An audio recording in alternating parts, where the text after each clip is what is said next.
On this edition of the NESN College Hockey Podcast, we'll recap the Beanpot's men's and women's finals. Northeastern wins both of them, controversial finishes to both games. We'll also give you our 3 stars of the week in Hockey East.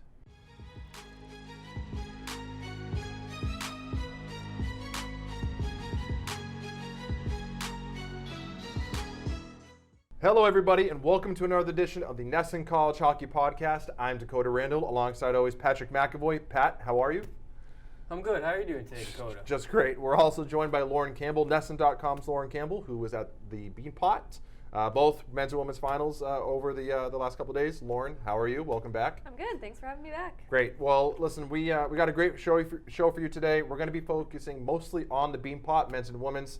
And there's a lot to get to. Northeastern wins both Beanpots, both in double overtime against Boston University, and games were very similar in a lot of ways. Of course, the big story is the controversy at the end of the men's Beanpot final. We'll get into that, and Lauren will give us her insight. She was at both games, and we'll also give you our 3 stars of the week from Hockey East and get into some other quick news. But we're really going to spend most of our time on the Beanpots. But before we get to that, before we go any further, I want to give you the NESN schedule. It all starts Friday when Yale faces number 18 Harvard, fresh off their blowout loss in the consolation game in the Beanpot at 7 p.m. on NESN.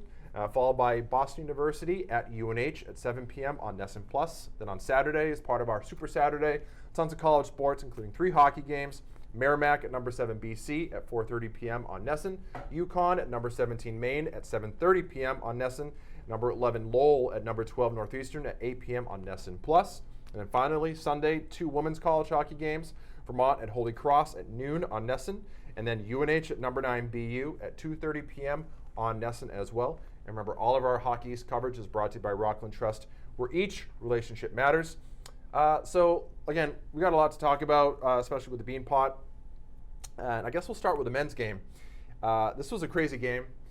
I'm sure it was crazy to be there in person, Lauren. And so if any of you missed it, Northeastern wound up winning in double overtime. Boston University got out to a quick 2-0 lead in the first period. Looked like they were going to prove us right. I believe all 3 of us picked Boston University last week. Yep. And then Northeastern scored 4 goals in the second period. And then BU scored 1 at the beginning of the third period. And then I forget who scored. Zagras. Trevor Zagras scored with 1 second left in the third period to tie it.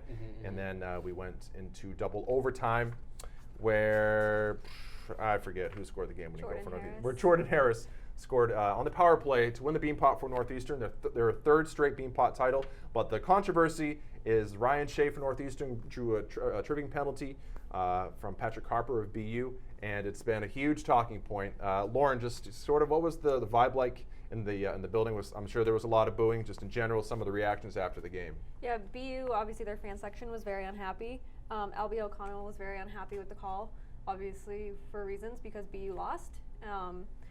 It was controversial for sure, and obviously whenever a call like that leads to a goal, especially a game-winning goal, there's going to be talk about it for a long time. But BU's fans, very loud throughout the whole game. That was the loudest I heard them all night. Yeah, and again, it's unfortunate that kind of ends up being the footnote of the story, because it really should be about footnote of the game, because it really should be about how Northeastern won their 3rd straight Beanpot. They were really impressive, down 2-0, and to come back and win that game. We'll get into the penalty in a little bit and talk more about the game, but I want to toss to some sound. We have Jordan Harris, who scored the game-winning goal, and Northeastern head coach Jim Madigan. So let's toss it to them. Yeah, so right when we got the power play, we came over to the bench, and the coaches kind of mentioned if we get the clock, try to push to the middle and get a shot on that. So I tried to do just that, and thankfully Lane opened up and it went in. It was pretty special. I thought it was a great hockey game. They pushed, we pushed, they pushed back and forth. Chances, both goalies, and Tucker went in, he settled them down. Our goalie gave us a chance to win. It was, from my end, it was a great Beanpot game. I've been involved in a lot of them as a player, assistant coach, and seen a lot of them over the last 30-something years. And the fans were great. It was electric. Our student group couldn't ask for any more. From a BU perspective, I'm sure they didn't like the call. I've been there. We've lost to BU in overtime on a PK situation, a power play. So I get that. Thought the officials did a good job, and it's one of those things that we found a way to win the game, and it was a big win for us. And congratulate all our players for winning 3 in a row. It's ever been done at Northeastern. They've set the bar high, and this is a team that people will be chasing there for a while. So congratulations to all our players and the 3 guys that are representing my top here. Okay, and we're back. And so, yeah, again, obviously it was a horrible call in double overtime, and you never want to see the officials make themselves part of the game like that, either intentionally or unintentionally. And just for it to end that way, and for me, one of the more annoying things is I've heard Northeastern fans say, well, this happened to us in 2015 when BU got the benefit of a call against Northeastern. And so when this type of thing happens, I hate for it to be like, well, it's sort of karma getting us back. You deserve this. It's like, no, it's either was a bad call or it wasn't. Both things can be true. Northeastern could have gotten screwed in 2015, and BU gotten screwed this year. It's just a bad call. It is what it is, and it's just tough that it's ended up being such a storyline. What did you think, Pat? Obviously, I'm sure you agree that it was not the right call. Yeah, I didn't really think it was the greatest call in the world, especially in double overtime of the Beanpot. And just in that situation too. I feel usually like you swallow don't the call whistle. That. If it's the first period, you want to make that call. Yes, I agree. I mean, just from the angle of the video I've seen, you can't really see because the stick gets blocked by the leg, so I can't really tell if the stick hit the leg and then tripped in the first place. But some have suggested that there actually was a real holding the stick on that play, but we can't see it, and I don't know. It's very hard to see, but also, like I said, first period, make that call. Double overtime of the Beanpot Championship, I wouldn't make that call. It was a good game in general. I mean, I thought I was going to a double overtime. Double overtime. I was kind of rooting for it because it was a great game. It was interesting. But yeah, you swallowed the whistle there. You don't make that call. Yeah, and after the game, Albie O'Connell from BU, head coach for Boston University, was particularly upset. Lauren, you were in the room. What was it like being with him in that moment?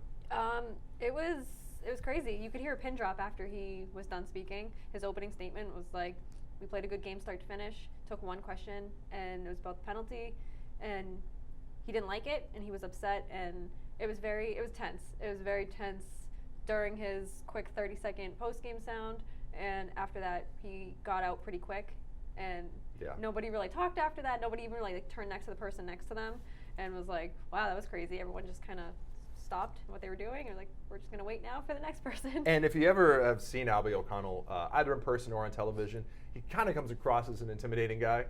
And not like necessarily to say anything bad about him, but like he's kind of like, looks like he could be kind of intense. Like I look at him and I'm like, I feel like you are one of the more intense coaches, and so I can picture him getting pretty upset. Now, I didn't see it, I didn't hear about it, or I didn't hear the sound, but I heard he was quite upset. He was very, and that's an understatement. But he has every right to be. I mean, his team lost Beanpot on a call that probably shouldn't have been made. So. Right. Yeah, and I mean, again, it's ultimately I still want to focus on the game because I thought it just looked like BU came out and they had all the energy, and just obviously Northeastern kind of sent all their fans into an uproar with those 4 goals in the second period. Yeah. Oh yeah. And I don't know, just in general, you were watching it. Did it seem like BU? I mean, how surprised were you that Northeastern was able to come back like that? Because it really just felt like they came out slow, and both teams lost over the weekend in their lead up to this game too. I'm not surprised they came back. They are a very resilient team. We've seen them come back before. And they're the better team. Yeah, they are the better team. They're the stronger team. And I know you saw BU come out. I feel like they really exerted themselves a lot in the first period, and kind of second period they slowed down a little bit, and Northeastern capitalized on that. In third period again, whole new team. Last 5 minutes, whole new BU team. Yeah. And obviously last second they score, but I'm not surprised Northeastern came out whole different team in the second period, and just were like, we need to win. Like, third straight Beanpot, it's history right there. Yeah, and it's great, and it's congratulations to that program. So many years without a Beanpot title, now to win 3 in a row is really quite impressive. And that third period was just amazing. I mean, I believe it was I forget who had the goal at the start of the third period, but regardless, that sort of was the biggest one, just to give BU a little bit of life there. And then the rest of the third period, you're just waiting for it to come. And then obviously it didn't look like they were going to get it. And then with 1.2 seconds left, Trevor Zegras scored. And I also want to give a shout out to NESN's Tom Caron and Billy Jaffe, because for any of you who watched the game on TV, Those guys were great. They had a great call. Mhm. I love Tom Caron's call with the goal that went in at the very end of the third period. So that was great. And just all in all, I mean, I don't know how many Beanpots you guys have watched, but I thought this was one of the more entertaining that I've ever seen or been a part of. Absolutely. It was wild. Anytime a game goes into double overtime, I think it's going to be fun, especially when there's a lot on the line. I mean, people love the Beanpot in Boston. It's why a lot of players come to play at these Boston schools is for the Beanpot. So Right. And it's interesting how I believe saw Charlie McAvoy, who also had a lot of pointed comments about the officiating of the game. He did not mince words when talking about the call against Patrick Harper, but I saw some comments from him too where he was saying, growing up in Long Island, BU sort of recruited him saying you have an opportunity to win a Beanpot, and he was like, oh, what does that even mean? And then he ended up coming over here and realized how important it was, and now obviously it's very important to him to see how BU does. So even if you don't grow up in this area, there obviously are a lot of local kids that play in the game, but even if you don't, it becomes obviously a huge part of your collegiate career. So yeah, big ups Northeastern, the men and the women, because the women's hockey team very similarly won 4-3 in double overtime against Boston University last night or Tuesday night at Walter Brown Arena at BU. Game played out in a very similar script. Northeastern got up 2-0, I believe, and then, Boston University got up 2-0, and then Northeastern scored 4 in the second. Was it, Lauren? Yep. And then same sort of thing happened in the third period where BU came back and tied it. I think there was more time left for 22 seconds. 22 seconds left. Yeah, so insane. Same kind of thing, and then we get into double overtime, and Lauren McInnes got the game winner in double overtime. And the story there is she was pulling double duty because Skylar Fontaine, one of Northeastern's top defensemen, got a game misconduct in the second period, which put McInnes on the power play, and I believe it was her first power play goal or time on the power play. Regardless, she was in that position because Fontaine wound up getting ejected out of the game. So sort of an interesting sidebar there. Northeastern's record 17th women's Beanpot title. Also a great crowd in Walter Brown last night, 1,790 in attendance, which is a record for the women's Beanpot. So just, Lauren, just if you were there, can you talk about the atmosphere in the building last night? Yeah, it was great. Same thing. I mean, they were loud. BU came to play. Their fans came to cheer. And same with Northeastern. I think Northeastern may have had the edge there. Their fans, they always do. Their doghouse, I think is what Yeah. they call it. They are crazy in the best way possible, and they're there to support their team. I think some of the men's hockey players were there as well, if I'm not mistaken. But it was overall a very good atmosphere. I think it was great for the sport as well, and just to have that nonstop cheering all game was great. Yeah, and so before we go any further, I want to toss us some sound from Lauren McInnes, who scored the game-winning goal in double overtime, and Northeastern goalie Aaron Frankel. Well, it was on the power play, and the puck popped out. It was a scrum in front of the net, and I saw it, and I shot it to the net. I didn't even look at the net, but I figured something's got to happen. So, yeah. So I was right behind Lauren, and then I just saw her getting the puck in her stick, and then she didn't even bring her head up. She literally just shoved the puck in. It was like, my first thought was, if you miss that net, but then she, just put it in the net. Yeah, I just remind myself of my teammates. That's who I'm playing for. They do so much work for me that I owe it to them to be at my best every night, and I owe that to myself as well and all the hard work I put into the game. So I think just reminding myself to stay focused and reminding myself that I have 27 other teammates out there and I love them, so doing it for them as well. All right, and we're back. And so another story from coming out of this game, which was similar from the men's game, is the penalty call in double overtime that put Northeastern on the power play was also questionable. Lauren, what did you think? Was it a good call? What was the sort of vibe like from both teams after that? Was it as much sort of outrage as there was from the men's game? Yeah, there was some outrage. I don't think it was egregious as the men's call, but it was questionable for sure. It could have gone on as interference on Northeastern and to obviously put BU on the power play, but I think it's another one of those things that's really hard to call something like that in double overtime of a championship game. Right. But that's my thing, is you can't, in these type of spots, swallow the whistle, let the players, the men, the women decide what's going to happen out there. And you just don't want it ever to be, especially when these players have to look back on it and say, let's say they run into each other and say, remember 2020 Beanpot, and then the other one goes, yeah, well, it's because of a bad call. That's not what you want. No, absolutely not. But something like that, again, it's hard, it's questionable, and it's a lot. It's a lot because the game ended on that power play. Right. So of course it could have gone either way, but at the end of the day, it's just one of those things I don't think should have been called. But Right. it was not as egregious as the men's. Mm-hmm. Yeah, it's tough. But again, at the end of the day, huge ups to Northeastern, their entire hockey program, men's and women's, because that's just huge to get Beanpot titles for both of them, back to back for the men's, and now a record 17 Beanpot title for the women. It's pretty cool and good for the Huskies. Obviously, every BC and BU always kind of get all the love in town for both men's and women's, and for Northeastern to kind of own the town here for the last couple of years is pretty cool. So congratulations to them. We got a little time left to do some of our normal stuff that we touch on, but we're just kind of fly through it this time a little bit. So we're going to do our Hockey East 3 stars of the week. I'll start with John Leonard from UMass. He had 5 points on 3 goals and 2 assists as UMass swept Providence in a huge series for the Minutemen. Leonard also finished +5 on the weekend. He's a strong Hobie Baker candidate, and this was a huge weekend for him. UMass now in sole possession of first place in Hockey East, and John Leonard was a huge part of it. He's having a huge season. Again, could win the Hobie Baker by the end of the year. We'll see. But this was a huge weekend for UMass, sweeping Providence, and John Leonard was the best player, as he normally is, so he is my #1 star of the week. Up next, we got Tyler Wall, goaltender from UMass Lowell. The star goalie stopped 47 to 52 shots as the Riverhawks picked up wins over Boston College and Merrimack. This season, the netminder, he is 15-5-5, .932 save percentage, and 2.09 goals against. He's been unbelievable this season, as expected, but even still, the senior, it was expected that he was going to be good this season. I think he's taken it to an even further level this year than what was expected of him. Yeah, he's been an absolute brick wall. Been excellent, and him and Spencer Knight really have just, over at Boston College, have had 2 great years for goalies in Hockey East. Third star of the week, Benton Maas, I never get it right. Either way, defenseman from UNH. He's had a sneaky good season for the Wildcats, so I just wanted to give him some love. He had 2 goals and 5 blocked shots as UNH swept Vermont. Good bounce back weekend for UNH after a tough weekend against UConn. Also, the Catamounts now are eliminated from contention for the Hockey East playoffs.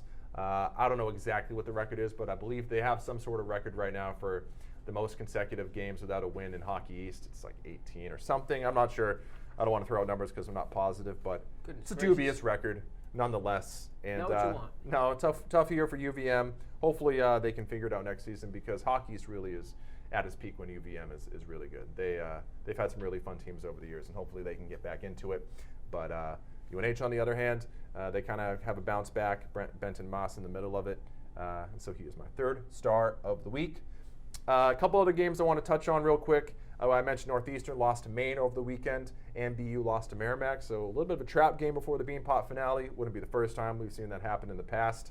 Minnesota Duluth swept Omaha. I picked the upset for this game. I thought Omaha had a shot. I was wrong. Minnesota State swept Northern Michigan, sort of just reminding everybody how good they are. Cornell went 2-0, and Penn State ties and then beats Ohio State. And some great Big Ten hockey. Penn State sort of asserting its dominance there. Good to see. And real quick, I just want to go over the hockey standings and the polls.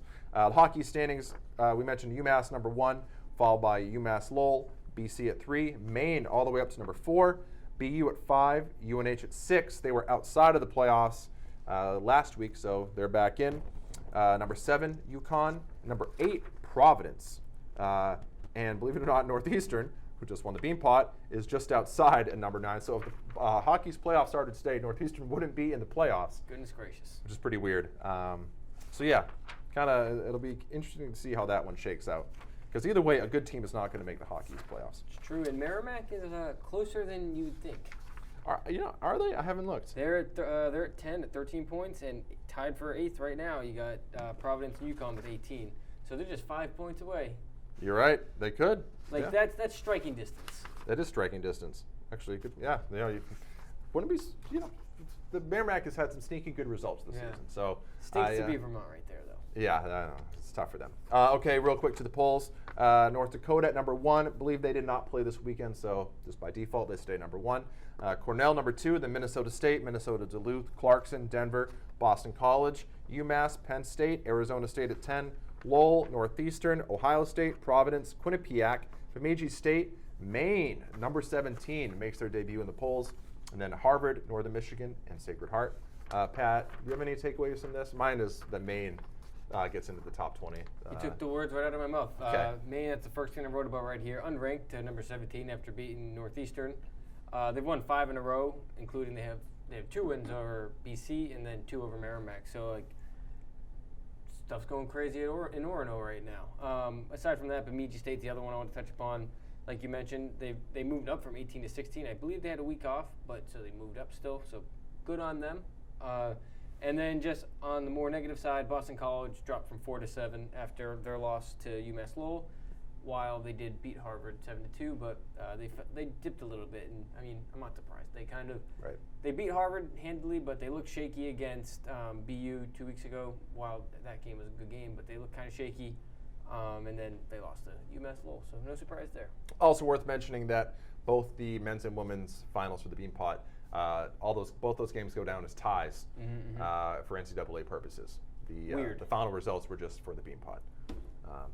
So good stuff. And one more time, I want to give you the NESN schedule for this weekend. Friday, we have Yale at number 18 Harvard at 7 p.m. on NESN. Then BU at UNH at 7 p.m. on NESN Plus. Saturday, as part of our Super Saturday, we have Merrimack at number 7 BC at 4:30 p.m. on NESN. UConn at number 17 Maine at 7:30 p.m. on NESN. And number 11 Lowell at number 12 Northeastern at 8 p.m. on NESN Plus. And Sunday, 2 women's college hockey games, Vermont at Holy Cross at noon on NESN, and UNH at number 9 BU at 2:30 p.m. also on NESN. So a full weekend I'm looking forward to. You guys got anything else to add? Any non-hockey topics?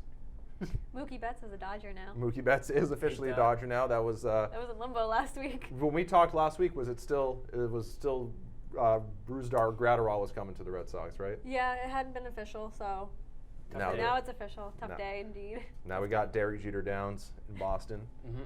So that happened. Yeah, Mookie Betts left town, is now with the Dodgers. David Price as well. And then the Celtics lost to the Rockets because they hit, I think, 42 free throws or 32 free throws or something like that. I fell asleep. Tough game. Don't want to talk about it. I've been falling asleep very early all week. I don't know what's going on. Getting old. I'm the opposite. I am getting old. Well, I'm not. I turned 30 in under a month. Yeesh. Welcome to the 30s. You're already 30, I'm right? already 30. Ooh, Pat, how old are you? I'm 23. Holy, Oh, you're so you little lucky. baby. Oh, Yeesh. To be 23 again. Enjoy it. I've been dreading turning 30 like my entire 20s. I'm like, it'll come in a long time, and now it's right Now here. it's here. Now it's here. I'm getting heartburn when I eat fruit snacks. And Yep. Falling asleep at 9. I can't even get through The Bachelor when I plan my Monday around it. Darn it. None of it's good. My fiance, she has agreed to watch all of the Star Wars movies with me. Nice. So we're gonna try and finish The Force Awakens tonight, but I'm probably gonna fall asleep. Nothing wrong with that. Because I'm old and I'm a loser. It's okay. It's okay. So Happens to the best of us. it does. So yeah, that's all I got. We'll get back to you next week with some more college hockey talk. There's a lot of cool games to get to, a lot of cool hockey stuff, and everything in between. Unfortunately, I don't think Lauren will be with us. Hopefully, she can join us again before the end of the season to talk more college puck or something. I'd love to. Yeah, great. Well, Heck yeah. We're great to have you back. Thank you for all your help with the Beanpot. And myself and Patrick will catch all you guys next week with another edition of the NESN College Hockey Podcast. So thank you for listening, everybody.